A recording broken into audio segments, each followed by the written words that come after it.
Kasunod ng pagkamatay ni Lee noong 1987, ang Samsung ay nahiwalay sa 5 grupo ng negosyo: Samsung Group, Shinsegae Group, CJ Group at Hansel Group, at Junbeng Group.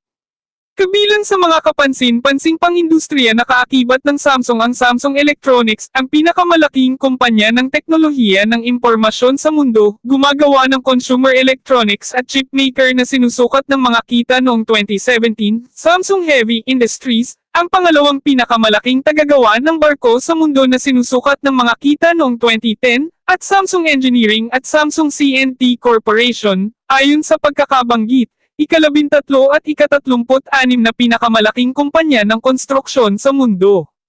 Kabilang sa iba pang mga kilalang subsidiary ang Samsung Life Insurance, ang ika-14 na pinakamalaking kumpanya ng seguro sa buhay sa mundo, Samsung Everland, operator ng Everland Resort, ang pinakamatandang theme park sa South